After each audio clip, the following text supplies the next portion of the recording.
मित्रों नमस्कार। मैं आज आपको बताते हुए बड़ा हर्ष हो रहा है कि 4 दिसंबर को जब रुद्रपुर मेडिकल कॉलेज जो पंडित राम सुमेर शुक्ल जी के नाम से है, उनके स्मृति समारोह में प्रदेश के माननीय मुख्यमंत्री श्री पुष्कर धामी जी मुख्य अतिथि के रूप में आए थे। और उस दिन हम लोगों ने उनसे उस स्मृति समारोह की सभा में मंच से ये अनुरोध किया था कि रुद्रपुर का जो मेडिकल कॉलेज जो पंडित शुक्ल नाम से बन रहे हैं, जो सरकारी मेडिकल राजकीय मेडिकल कॉलेज है, उसके लिए पूर्व में जो राशि स्वीकृत हुई थी भारत सरकार की ओर से, क्योंकि बीच में कोरोना काल आया और कुछ टेक्निकल दिक्कतें आई जिसकी वजह से उसका कार्य लंबित हुआ था।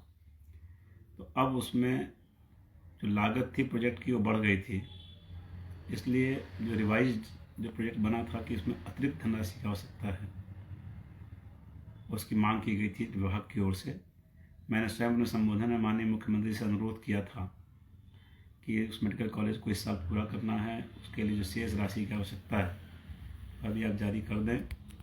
ज्ञात होगा कि पूर्व में 350 करोड़ रुपए जारी हुए थे, लेकिन अब उसको मिला के 651 करोड़ रुपए का प्रोजेक्ट बन चुका था। आज मुझे खुशी है कि माननीय मुख्यमंत्री जी ने उस दिन जो उस सभा में घोषणा की थी कि मैं इसको जल्दी पूरा कराऊंगा और यहाँ पर अगले सत्र से मेडिकल की शिक्षा की पढ़ाई शुरू होगी, उन दोनों वादों को उन्होंने पूरा किया।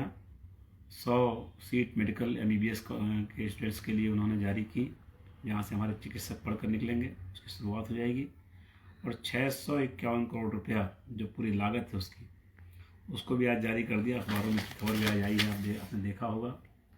साथ ही साथ जो नगला से किच्छा रोड है, उसमें नगला के 4.8 किलोमीटर के बाद से किच्छा तक करीब करीब 80 करोड़ 63 लाख रुपए की राशि जारी की है। मैं इन दोनों कार्यों के लिए मुख्यमंत्री जी का हृदय से आभार व्यक्त करता हूँ। मेडिकल कॉलेज के पूरा होते ही जब यहाँ मेडिकल की शिक्षा प्रारंभ होगी तो एक और जहाँ लोगों को चिकित्सकीय सुविधाएं बढ़ेंगी, वहीं जो होनहार छात्र हैं जो मेडिकल की पढ़ाई करना चाहते हैं उनके लिए सीटें और बढ़ रही हैं, उनको अवसर मिलेंगे। NH जो स्टेट हाईवे 44 है, राज्य का राजमार्ग जो है, जो 44 है, जो हमारे विधानसभा में किच्छा नगला से गुजरता है। जब पूर्व में जब मैं विधायक था उस समय हम लोगों ने भारत सरकार से आग्रह किया था कि 2 NH को जोड़ने वाले हाईवे का चौड़ीकरण किया जाए। उस समय प्रस्ताव भिजवाया था, नीरज खैरवाल जी DM थे, और उस समय से लगातार प्रयास होता रहा। मैं अब धन्यवाद करना चाहता हूँ पुष्कर धामी जी का, उन्होंने उनके प्रयासों से उनके माननीय मुख्यमंत्री जी ने इसमें 80 करोड़ की राशि जारी कर दी है। शुरू में चूँकि नगला में अभी विवाद था ज़मीन का, इसलिए 4 किलोमीटर बाद से शुरू किया था, 4.8 किलोमीटर के बाद से। लेकिन भविष्य में चूँकि अब नगला की ज़मीन का विवाद हल हो गया है, माननीय मुख्यमंत्री जी ने जो मंत्रिमंडलीय उप समिति बनाई थी और उसने कमिश्नर कुमाऊँ के माध्यम से उसमें सड़क के दोनों ओर 50-50 फुट की दूरी लेकर PWD की ज़मीन को पूरा करने का काम हुआ, तो निश्चित रूप से वो समस्या अब हल हो गई है। इसलिए अगले चरण में नगला तक भी सड़क का चौड़ीकरण हो जाएगा। इससे जो इस ओर जाने वाले वाहन हैं, जो अक्सर जाम की स्थिति बनती थी या लोगों को दिक्कतें होती थी, अब ये सड़क जब 4 लेन बन जाएगी तो बहुत सुविधाजनक हो जाएगा। और भारतीय जनता पार्टी की डबल इंजन की सरकार केंद्र की और प्रदेश की लगातार उत्तराखंड के विकास में लगी हुई है। हमारी सारी बड़े हाईवेज NH जितने आप देखते हैं बढ़िया बन के चुके हैं। स्टेट हाईवे की भी का चौड़ीकरण भी ये राज्य सरकार की बड़ी उपलब्धि है। इन दोनों उपलब्धियों के लिए मैं मुख्यमंत्री जी का हृदय से आभार व्यक्त करता हूँ, और जो उन्होंने वादा किया उसको पूरा किया। इससे पूर्व में भी जो उन्होंने वादे किए थे सभी इस क्षेत्र के लिए पूरे कर रहे हैं।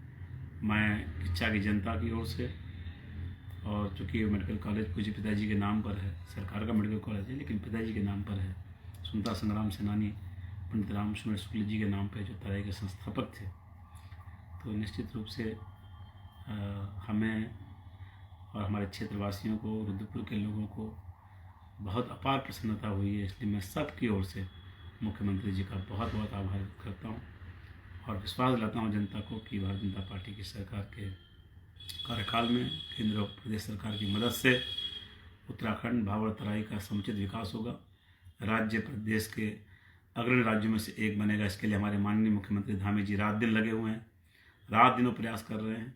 मैंने उस दिन भी कहा था कि एक बार हम नारा लगाते हैं कि मोदी है तो मुमकिन है, और दूसरी बार हम नारा लगाते हैं कि धामी है तो हामी है। देखिए धामी जी ने फिर से हामी भरी अपना काम पूरा किया है। इसके लिए मैं उनको बहुत बहुत धन्यवाद ज्ञापित करता हूँ। बहुत बहुत धन्यवाद।